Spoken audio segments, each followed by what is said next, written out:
Shavua Tov, Parashat Shemini. C'est une paracha donc qui aborde les lois relatives à la kashrut, à savoir quel animal peut être consommé et quel animal ne peut pas être consommé. Pour amorcer ce sujet-là, Torah utilise le terme Vezot Achaya, un terme qui n'était pas du tout nécessaire dans la sémantique du pasuk. Rachid de nous expliquer pourquoi la Torah dit Vezot Achaya, alors qu'il n'y avait pas besoin du tout d'expliquer ça. C'était pour nous expliquer, c'est bien évidemment c'est une dimension, c'est un aspect de remez, d'allusion pour nous dire que la kashrut est un cadeau qu'Akadosh Baruch Hu nous a octroyé, nous a gratifié. Quel est le cadeau ? C'est un cadeau, la kashrut va permettre au final de vitaliser, de donner de la vitalité de l'homme. Pourquoi Akadosh Baruch Hu se préoccupe de notre vitalité ? Car il veut que nous vivions, que nous soyons des chaim, des zot achaya.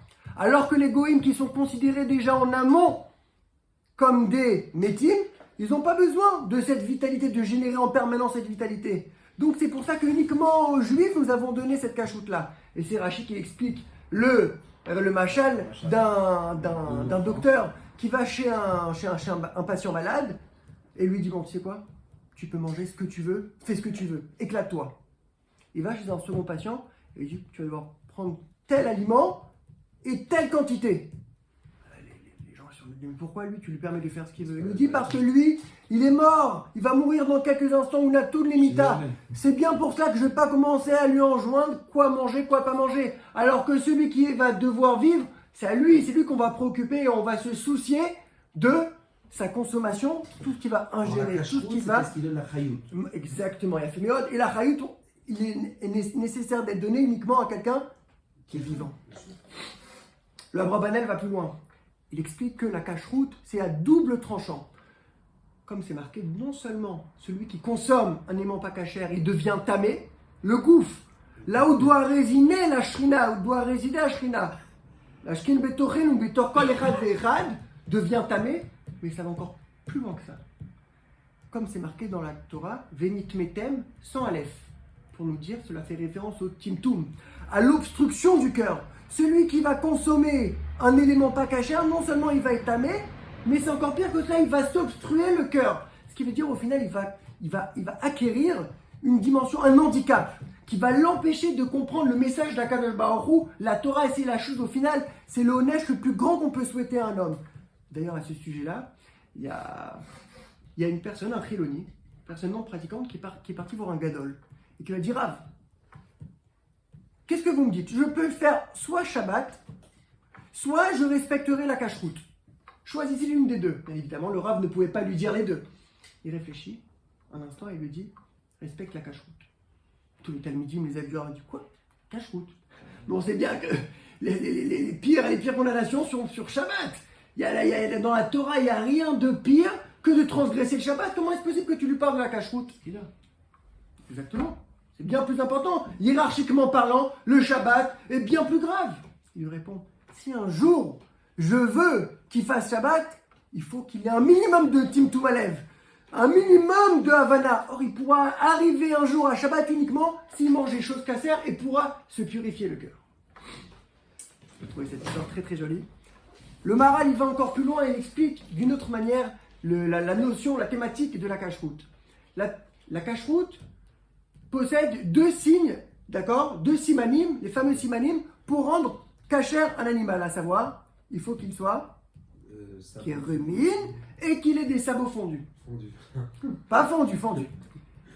Qu'est-ce que vient incarner, qu'est-ce que vient représenter le fait de ruminer ? Le ruminer, c'est de ruminer ce qu'on vient de manger. On vient d'ingurgiter quelque chose, et comme le dit Rachid, on met qui et il remâche, d'accord ? C'est au final, vivre un petit peu dans le passé. D'être toujours vivre dans la nostalgie. D'autre part, on a les sabots. Qu'est-ce que c'est les sabots ? Ça incarne la marche, l'avancement. C'est bien pour ça qu'on a ouvert le parti en marche. Bon, d'accord, très très bien. Donc, il faut savoir que certaines civilisations prônent certains de ces simanes, à savoir la civilisation orientale prône quoi ? Prône le passé. Ils vivent absolument perpétuellement dans leur identité. Ils sont ancrés dans cette identité. C'est bien pour ça qu'on voit que les Arabes, gardent leurs coutumes et ils sont très makpides à la massorette. A contrario, on a les occidentaux, l'Europe. Qu'est-ce qui prône comme notion? Plus le futur, ce qui représente le sabot, la technologie, comment améliorer le futur. Ils sont beaucoup moins nostalgiques. Qu'est-ce que nous, on vient nous dire?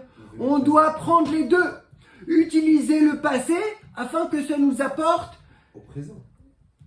On doit utiliser le passé, d'accord, pour nous donner une orientation sur notre futur qui aura bien évidemment un impact considérable sur notre présent. Dans le même esprit, on va, Bezrat Hashem, rapporter 2 dernières Mishnayot de Maseret Oktzin, qui est la dernière Maseret du Shas Mishnayot, qui traite justement des l'rot, de la kashrut, de la Touma Vetara. La Mishnah Yudalef nous dit la chose suivante. Chalot Dvash, Mematai Metamot Mishum Mashke. Chalot Dvash, donc un pain de miel. À partir de quand sera-t-il considéré comme liquide? Et on sait que lorsqu'un aliment est à l'état liquide, uniquement dès qu'il est à l'état liquide, alors il pourra contracter une touma. À partir de quand pourra-t-on considérer qu'il est déjà à l'état liquide? Marchoukel Ben Shammai Bet Hillel. Ben Shammai nous dira Mishéyarer. Cela suffit qu'il pense que dans bientôt, demain, dans quelques heures, il va racler, d'accord, le miel dans la ruche, et ça va être transformé. Il suffit qu'il réfléchisse en fait, qu'il se projette sur son action. Zekvar Nershav, du liquide. Bet Hillel, en revanche, va dire non. Mishéyerasek, il doit être béfoal. Tant qu'il n'a pas rendu, d'accord, le miel, d'accord, des alvéoles, eh ben, cela restera tort. Ça, c'était la Mishnah Yudef. Nous avons la Mishnah Yudbet qui nous dit Amar Rabbi Yehoshua ben Levi, Atid Akadosh Baruch Hu l'anchil l'école tzadik le tzadik Shai Olamot. Sheneemar le'anchil havai yesh ve'otzerotehem emale. Akadosh Baruch Hu va offrir, va gratifier les tzadikim. C'est faux. L'anchil va faire hériter les tzadikim. Chaque tzadik de Shai Olamot, 310 Olamot, comme ce qu'on le prouve du pasuk l'anchil havai yesh. Le Rambam explique pourquoi la dernière Mishnah du Shas est clôturée par cette Mishnah-là. Pourquoi cette Mishnah et pas une autre? Tout simplement, la Gin Matan Sraran Shel Tzadikim, pour nous montrer la rémunération et la récompense des Tzadikim qui auront fini le Shas. On imagine Rem Chaim, le jour de son Shas, de son Sioum HaShas, c'est l'homme le plus heureux du monde, et il sait qu'il va recevoir forcément Shai Olamot, ce qui est assez encourageant. On peut se poser sur ce Rambam 2 questions. La première, vers la fin de la Mishnah, c'est pour encourager. Non, c'est pour encourager, c'est pour faire la Chazara, pour refaire ça une deuxième fois. Il faut y arriver, personne ne va arriver. La première question qu'on peut se poser sur le Rambam, c'est en vertu du principe qui a marqué dans Masechet Baba Kama, Yesh Seder la Mishnah. On doit obligatoirement trouver toujours un lien dans les Mishnayot, dans une Masechet. Chaque Mishnah dans la Masechet doit avoir un lien l'une avec l'autre. Kol Sheken, lorsqu'il s'agit des Mishnayot du même Pérek. Or, chez nous, le Rambam, en fait, qu'est-ce qu'il nous a fait? Il nous l'a isolé. Il dit non, ça n'a plus rien à voir avec Masechet Oktzin, aux lois relatives de la Kashrut, mais c'est quelque chose, voilà, c'est quelque chose qui pour nous donner, voilà, c'est qui finit le Shas Mishnah, mais qui n'a pas forcément. Donc, au final, ça nous manque. Maintenant qu'on nous dit que d'après la Masechet Baba Kama, ça aurait été mieux de trouver un lien intime entre la Mishnah Yud Aleph et Yud Bet. On peut effectivement répondre comme le Rambam, mais on pourrait peut-être essayer de trouver un kécher. Ça serait une proposition audacieuse. Deuxième chose, il s'agit de quoi? Il a marqué quoi? Il s'agit d'un tzaddik. Il ne s'agit pas de n'importe qui finit le chasse. Un tzaddik qui finit le chasse.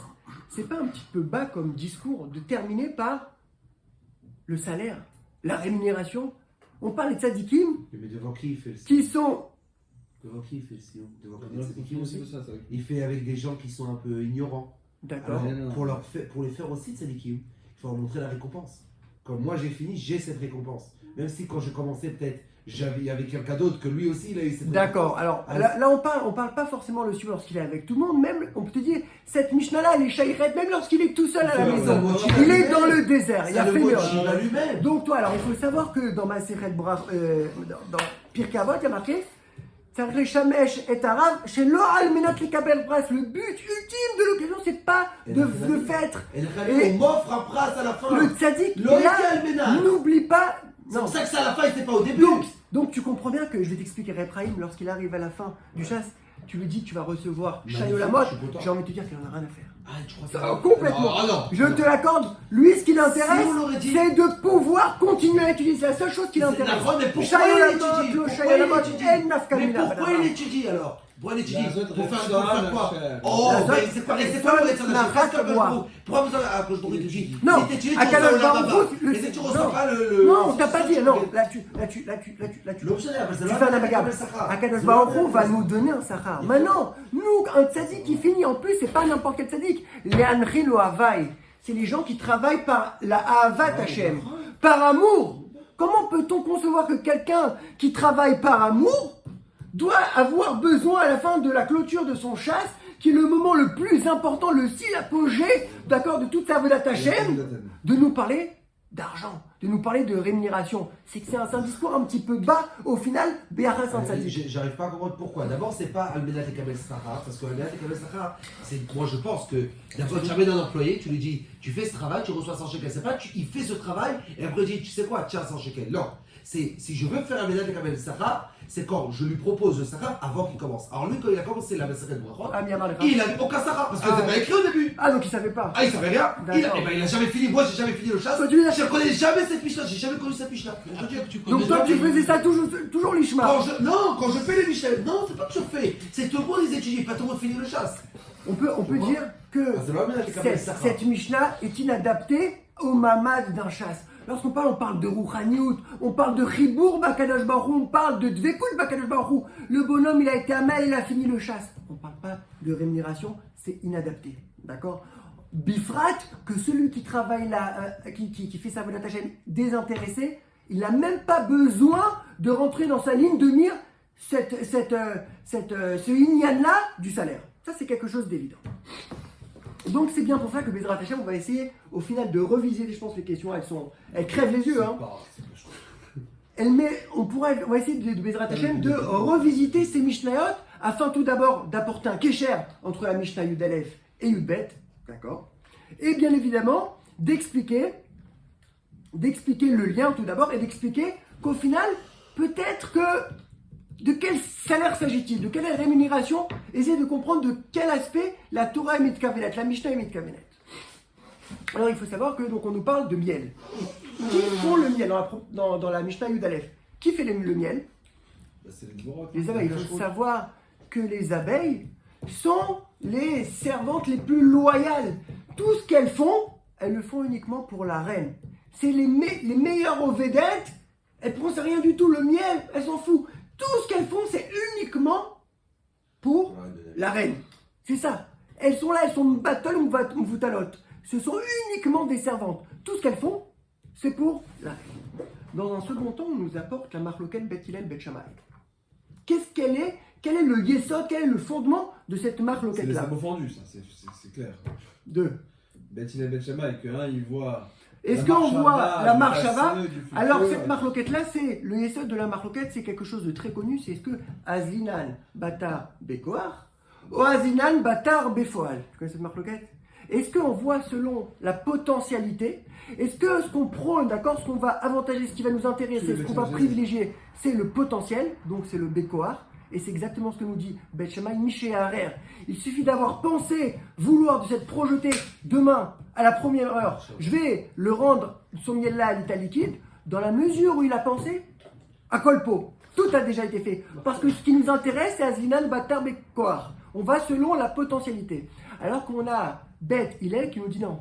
Ça suffit pas de penser à Koltov et à fait. Le but du monde, c'est un monde d'action, comme le dit le Maharal. Le but d'un homme, c'est de passer de sa potentialité et concrétiser le tir takminakoar et la poêle. C'est bien pour ça que Bet Hillel nous dit non. C'est jusqu'à ce qu'il rende ce miel-là à l'état liquide. on va prouver qu'ici, dans la Mishnah, il ne s'agit pas du tout de Sahar à proprement dit. Si véritablement on voulait nous parler de Sahar, on va avoir vraiment, Bezrat Hashem, on va avoir la jouissance absolue dans l'Olam Haba, Shayolamot, comme ce qu'on pourrait penser de prime abord, on aurait dû dire un petit peu autrement. Atil Akadosh Baruch Hu, Liten. Dans Masechet Sanhedrin, on rapporte exactement ces mêmes paroles en nous disant Liten, l'école, sadik, sadik. Comme tu m'as dit, je suis un employé, d'accord? Je fais mon travail, à la fin du mois, je reçois. Ata noten, vani mekabel. Ici, il s'agit d'héritage. Mais un héritage, il faut forcément qu'il y ait un mort. Qui est mort ici? Bonne question. Le Rogat Chauver nous explique quelle est la définition d'un héritage. Il ne faut pas croire qu'un héritage, c'est de l'argent, d'accord? Un patrimoine qui va passer, par exemple, admettons, de monsieur A à son petit-fils, monsieur B. C'est pas, on vient pas, c'est pas on va prendre quelque chose et on va le transférer dans un autre compte. Mais c'est l'héritier qui va prendre la place, qui va fusionner, qui va faire un ribour au final et qui va s'unir avec celui qui veut faire hériter. Donc au final, moi je prends, si tu veux, la place de celui qui me fait hériter. Et donc au final, son compte en banque, ça devient mon compte. Mais c'est pas qu'on vient me le donner. D'accord? Ça c'est le Rogat Chauver qui définit de cette chose-là. Et c'est exactement... Comment? T'as compris? C'est pas de l'argent qui va venir vers toi. D'accord? Il faut bien évidemment, il y a beaucoup de nafkaminotes à cela. Mais c'est pas ici le débat. À savoir, est-ce que toi, à t'a offert, tu te transformes en cet homme-là, d'accord? Qui est mort maintenant, le défunt. Ou non? Toi, tu restes à ta place et le transfert d'argent se fait. Nafkamina, même si t'as pas fait Kinyan, c'est quand même à toi, par exemple. Bien fait, mode. Même si t'as pas eu d'argent, parce que ça devient ton compte en banque. Il y a fait mode. Donc au final, il y a cette fusion-là. Et c'est exactement cela à quoi la Mishnah veut nous faire référence. Qu'est-ce qui a marqué dans le Zohar? Israël, Oraita avec Kucha Belechu, Chad Hu. Qu'est-ce que ça veut dire? Que nous formons un. Nous avons fait une fusion. L'homme, lorsqu'il fait Torah ou Mitzvot, qu'est-ce qu'il fait au final? Qu'est-ce qu'il génère? Qu'est-ce qu'il produit? Une fusion, une Vekut Kadosh Baruch Hu, comme dit le Tanya, le meilleur moyen de pouvoir se raccrocher, d'accord, et fusionner avec Akadosh Baruch Hu n'est autre que le Limud Torah avec le Hamal Torah. C'est la seule chose qui va t'accrocher véritablement avec Akadosh Baruch Hu. Lorsqu'une personne, dans un premier temps, va finir le chasse, va étudier, va s'investir dans le Limud, dans les mitzvot, il va se transformer. Il va rentrer dans ce pack Torah, Akadosh Baruch Hu et lui-même. Et qu'est-ce qu'il va générer? Il va générer Shai. On a dit Shai, 310. Le Rambam dans Pirush HaMishpot, qu'est-ce qu'il dit Shai? C'est cette force de pouvoir inscrire l'homme dans l'éternité. On sait, on est des hommes, on est tous limités. On est tous soumis aux contingences de la matérialité, de la temporalité. Lorsqu'un homme, il étudie, et il met Kayem Torah Mitzvot, il se transforme en éternel. Et c'est Medouyak. Pourquoi il se transforme en éternel? Qu'est-ce que c'est véritablement le Olam Haba? On croit qu'il y aura des nouveaux Ta'anugim, il y aura des nouveaux concepts de kiff? Pas du tout. Raphaël Kanievski, ce qu'il a fait ici, d'accord? Cette jouissance, c'est exactement là, ce Vekut Bakadosh Baruch Hu qu'il a eu maintenant, d'accord? C'est exactement ce qu'il aura maintenant, la différence, qu'il va bien plus le sentir, parce qu'il va être dans le Olam Haemet. Parce que ici, le but de l'homme, c'est de se séparer de tout ce qui est sheker. Que tout ce qui est sheker, de toutes les mondanités, de toutes les vanités, de toutes les superficialités de ce monde. Lorsqu'on s'éloigne de cette matérialité-là, automatiquement, on se raccroche à Kadosh Baruch Hu. Et donc, au final, dans le Hamaba, c'est exactement, on va s'inscrire dans la continuité de ma démarche. Alors que celui qui est quoi? Qui est dans la matérialité la plus totale. C'est quoi, au final, son Ganéda? On dit que c'est le Hesh. Qu'est-ce que c'est le Hesh? C'est le non-lieu. C'est qu'il n'aura pas son makom. Il n'aura pas sa place parce qu'il ne va rien comprendre. Il n'est pas chayar. Il n'est pas chayar à ce pack, à cette alliance-là. Donc il n'aura rien à faire, il va s'ennuyer et il va être le plus frustré au monde. Veza Geder chez la Gainam. Donc dans un premier temps, lorsque je vais vouloir être mis d'Abek Bakadosh Baruch Hu, je vais générer cette éternité. Mais ça va encore bien plus que cela. Shai Olamot. Qu'est-ce que c'est Shai Olamot? 310 Olamot. Les Mefarshim m'expliquent qu'est-ce que c'est 310 Olamot. C'est pas forcément à prendre au pied de la lettre. Olamot, on veut dire 310 niveaux de Ta'anoug. À savoir que Ici, on a le plus grand anouk, la plus grande jouissance. Dans le Lamaba, on aura 310 fois cette jouissance-là. À un détail près, que cette jouissance à laquelle on a envie, qu'on se projette, c'est pas une jouissance pour nous. C'est la jouissance lorsqu'on va étudier la Torah, on va faire le shai. Le shai olamot pour Akadosh Baruch Hu. C'est Akadosh Baruch Hu, ça va être Menek qui vient relettre Akadosh Baruch Hu. Or, on a dit quoi? Akadosh Baruch Hu et moi, on est Betvekut, on est Chad. Et donc, par ricochet, je vais hériter.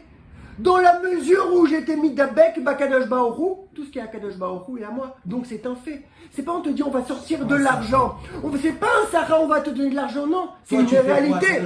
Bishlama, si t'es une Metsiout Nifredet, tu étudies pour rien, pour avoir du Yeda, pour avoir de l'intellect. Tu es une réalité distincte d'Akadosh Baruch Hu. Donc là, il ne s'agit pas d'héritage, mais il s'agit de Netina. Ici, on ne fait pas du tout référence. Le sujet, l'objet du débat de cette Mishnah, c'est pas du tout le don. On n'est pas dans un don, on n'est pas là pour le gars, il étudie pour Akadosh Baruch Hu, il fait les 300 il génère, il produit pour Akadosh Baruch Hu, et il va en bénéficier parce que lui, qui vient relève, il est dans le même phénomène. On peut comprendre, on a bien monté le niveau de moralité au final de cette Mishnah. Et bien évidemment, cela rentre tout à fait dans ce que nous dit la Mishnah d'Avot, Srar Mitzvah Mitzvah. Qu'est-ce que ça veut dire Srar Mitzvah Mitzvah? La plus grande Srar de Mitzvah qui m'a permis maintenant d'être Midabek Bakadosh Baruch Hu, qui est le salaire lui-même, c'est une autre Mitzvah. C'est l'occasion, c'est une invitation à pouvoir de nouveau être Midabek Bakadosh Baruch Hu. C'est ça la chose la plus forte qui peut exister dans ce monde-là. On va aller plus loin. Le Likutei Torah. Qui a écrit le Likutei Torah? C'est Mourazakan. Le Admor Hazaken, le Baal HaTanya. Il pose une question existentielle. C'est la base. Elle était à fond. Ah ouais, c'est la base. Il pose une question existentielle. Quel est le but de l'homme dans ce monde? La question qu'a posée le Messias Dijari, mais je pense beaucoup d'autres philosophes avant lui et après lui. Quel est le but? Et on va citer les mots. Tachlit amechouvan shel Adam eno bishvil ha'adam atzmo. Le but absolu de l'homme n'est pas pour l'homme lui-même. L'homme, il faut qu'il apprenne des fois à s'oublier. Il ne faut pas qu'il fasse du nombrilisme. Pensez toujours. Eno bishvil ha'adam atzmo levad. Af shebemet aliato nifla meod. On va rentrer dans une dynamique de avodat Hashem. On va faire des mitzvot. On ne sera plus le Ben Adam, on va se transformer. Notre Neshama va monter. Chaque jour, Akadosh Baruch Hu nous rend notre Neshama. Notre travail, ça va faire la faire grandir. Ça s'appelle l'ascension de la Neshama. L'ozo bilvad, la tarit amechouvan ki im lirvodo ibarar. Donc, qu'est-ce que veut nous dire cette réponse? Le but absolu et ultime de notre Avodat Hashem doit être pour Akadosh Baruch Hu. Mais il y a aussi un autre but qui va être notre Aliyah Rouchani. Donc là, on ne fait aucune référence à aucune Gashmiout. On parle même de la Rouchaniout. Il ne faut pas penser, voilà, je vais étudier parce que je vais devenir Etaralé. Je vais devenir quelqu'un de plus pur. C'est pas ça. Je le fais parce que, comme tout bêtement, comme un serviteur qui accomplit les injonctions et les demandes de son maître. On va à la lumière de la marloquette Bet Hillel, Bet Shammai que nous venons de dire, on va essayer de comprendre quelle place a cette deuxième but. On a dit le premier but c'est quoi? L'irvodo isbarar. Le but ultime c'est de faire ça pour Akadosh Baruch Hu, mais on a dit, mais comme il faut être médaillé, il faut être précis dans les mots à marquer, et non bishvil Adam atzmo levad. Mais il y a aussi, c'est-à-dire qu'on ne peut pas l'exclure, le fait c'est inéluctable qu'on va monter en darga, et pourquoi ne pas le fixer aussi comme but? Un but certes annexe, mais ça reste un but. Qu'est-ce que nous dit Bet Hillel? Marloquette Bet Hillel, Bet Shammai. Bet Shammai, il nous dit, on va batar Bekoar. Ce qui nous intéresse, qu'on privilégie, c'est la potentialité. Si c'est le potentiel qui nous intéresse, la Neshama, est-ce que véritablement elle avait une nécessité de descendre ici? La Neshama, elle aurait pu très bien rester dans les cieux, parce qu'en elle, elle possède déjà toute la liotte qu'elle va faire tout au long de sa vie. Donc d'après... Ça dépend du Adam. Non, elle a le potentiel. oui. Elle a le potentiel. Il y a fait Adam ne fait pas ces aliotes là, elle restera sans rien. Là, on est dans le potentiel. Ça veut dire qu'à l'intérieur de cet homme-là, c'est une acquisition. Ça fait partie de la Neshama. Donc, d'après lui, la raison ultime de la Yerida de la Neshama, c'est pas pour elle, c'est uniquement pour Akadosh Baruch Hu. Parce qu'on va bâtard, Bécoar, tout ce qui nous intéresse, C'est le potentiel. c'est le potentiel. Alors le potentiel de la Neshama, on voit bien que si c'était véritablement pour ça, qu'est-ce que nous dit Beth Shammai? Ça, c'était bien. Ça, c'est la Beth Shammai. Beth Hillel, il nous dit qu'on va bâtard, Bécoar. Ce qui nous intéresse, c'est Il faut. concrètement, Béfoal. On va d'après la concrétisation. Or, pour concrétiser la chose, il y a une nécessité que la Neshama descende. Donc au final, on peut voir que d'après Beth Hillel, non seulement l'homme, lorsqu'il va faire sa Vodat Hashem, doit être Mechavenota vers Akadosh Baruch Hu, l'Irvad Akadosh Baruch Hu, mais il ne devra pas mettre de côté cette alia-là, parce que cette alia Il a est obligé toute de faire la scia à avec ça. toute son importance. Mais d'après là, c'est-à-dire qu'on pourrait, justement, cette raison dite annexe est bien plus importante que d'après Beth Hillel. Et c'est pour ça que c'est un kécher avec la Mishnah après. Parce que comment jamais. On y vient, c'est pas. Ne mettons pas la charrue avant les bœufs. On va aller encore plus loin pour essayer de comprendre cette marloquet Beth Hillel, Beth Shammai. On connaît tous la fameuse question à savoir Noach la dame, chez l'onivra, le terme chez l'onivra. On a une marloquet à savoir Beth Hillel, Beth Shammai. Est-ce que ça vaut le coup pour l'homme? Quel était le mieux pour Akadosh Baruch Hu? Pour l'homme plutôt. Est-ce que ça vaut plus le coup pour l'homme d'être créé? Ou ça vaut plus le coup pour l'homme de ne pas être créé? Il y a Beth Shammai qui nous dit Noir la dame, chez le Nivra, Yoter Miché Nivra. Pour l'homme, ça aurait été bien plus intéressant de ne pas être créé. Beth Hillel, lui, va nous dire Noir la dame, chez Nivra, Yoter Miché Nivra. Non, ça valait le coup pour l'homme d'être envoyé dans ce monde-là. Quelle est la conclusion? Nimnou Vegamrou. Noir la dame chez l'onivra, Yoter Miché Nivra, ça aurait bien été mieux de ne pas être créé. Avalarcha chez Nivra, Yefashpesh Bimasa. Il n'a pas d'autre alternative que de faire attention à chaque chose qu'il fait pour pas essayer On t'a pas demandé ton avis, quoi. T'es là. de se faire griller. Ah, ils ont dit Loulé, hein. Mais tu vois, ils sont Cholkim Loulé. C'est pas après qu'ils sont. Comment comprendre le yesod de la marloquette? D'après Beth Shammai qui pense que Noir la dame chez l'onivra, ça aurait été bien mieux pour l'homme de ne pas avoir lisé. Pourquoi? Parce que lui, il pense que quoi? Que le but ultime de la Vodat Hashem, c'est quoi? De la Vodat Hashem, c'est uniquement pour Akadosh Baruch Hu. Ouais, comme les Chomoïs. Est-ce que tu as entendu? D'après Beth Shammai, Noir la dame chez l'onivra. D'accord? Pourquoi il dit? Parce que le but d'un homme, c'est quoi? C'est uniquement pour Akadosh Baruch Hu. Il n'y a rien de plus dur et de plus laborieux pour une Vodat Hashem qui est uniquement pour Akadosh Baruch Hu, et tu t'oublies. Donc c'est pour ça qu'il dit, parce que il faut bien comprendre que c'est pas est-ce que c'est bien pour l'homme ou c'est pas bien pour l'homme. Sinon on aurait dit Tov la dame ou l'Otov. Il s'est dit noir. Est-ce que c'est quelque chose de facile? Est-ce que ça va être quelque chose de confortable pour l'homme?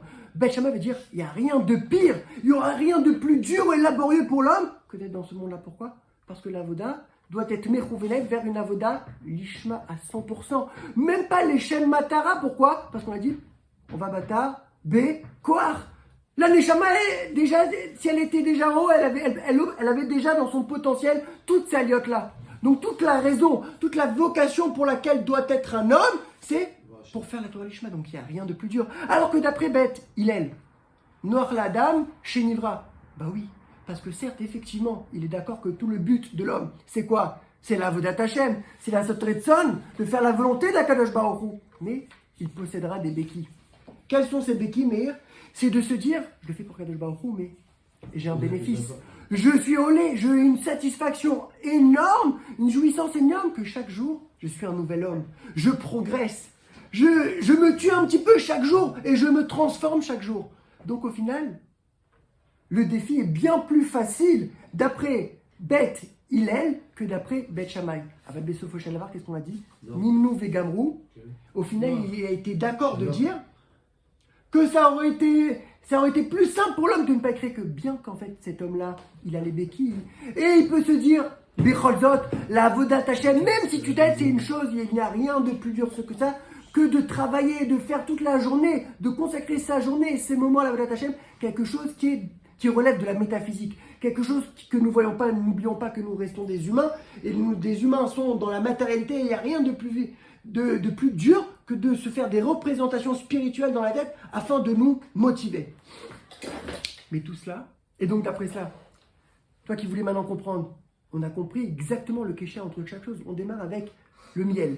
Le miel qui a été fait par les Dvorah. Les Dvorah, on a dit, c'était entre Kivérol, les Ovdot à Kadosh Baruch Hu, les petites abeilles. C'est les serveuses, les servantes les plus loyales de l'humanité. D'accord? Donc, on nous prend un petit peu l'orientation de ces Mishnahot. Il s'agit de Avodat Hashem.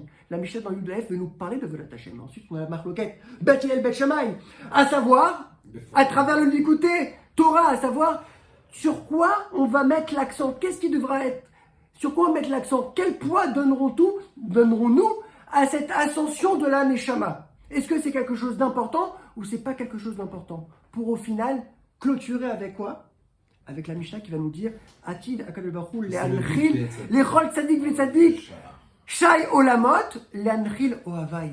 Qu'au final, n'oublions pas que l'écoulé alma, que ce soit d'après Beth Hillel ou Beth Shammai, le but absolu doit être Akadosh Baruch Hu. Et juste la marloquette est de savoir est-ce que tu vas pouvoir utiliser en tant que Beki, en tant que aide, en tant que Mishaenet, cette pensée-là que tu es en train de devenir un nouvel homme. Mais ça, n'oublions pas que c'est que temporaire. On sait que la lacha est comme Beth Hillel, mais ça, c'est que maintenant. C'est que maintenant que nous pouvons avoir recours, où il y a une nécessité d'avoir recours à ces béquilles-là pour nous aider à garder le cap dans la Avodat Hashem, parce que c'est très dur d'avoir recours à une Avodat Hashem, l'Ishma, de ne penser qu'à Kadosh Baruch Hu, de s'oublier, de s'annuler pour faire la Torah et les mitzvot. Il n'y a rien de plus dur, d'accord? Il n'y a rien de plus laborieux que la Avodat Kadosh Baruch Hu. Mais l'Ati Lavo, lorsque viendra le Mashiach, qu'est-ce que nous dit le Zohar? La halacha ne sera plus comme Beth Hillel, mais comme Beth Shammai, bien évidemment. On n'aura plus besoin de béquilles puisque l'atmosphère entière se remplira de Kedusha. Donc au final, nous et Akadosh Baruch Hu, ce ne sera plus une métiout, mais on sera une ardoute. Et donc on n'aura plus besoin de béquilles ni du bras droit, ni du bras gauche. Baruch Adonai, Olam, Amen, Amen. Magnifique.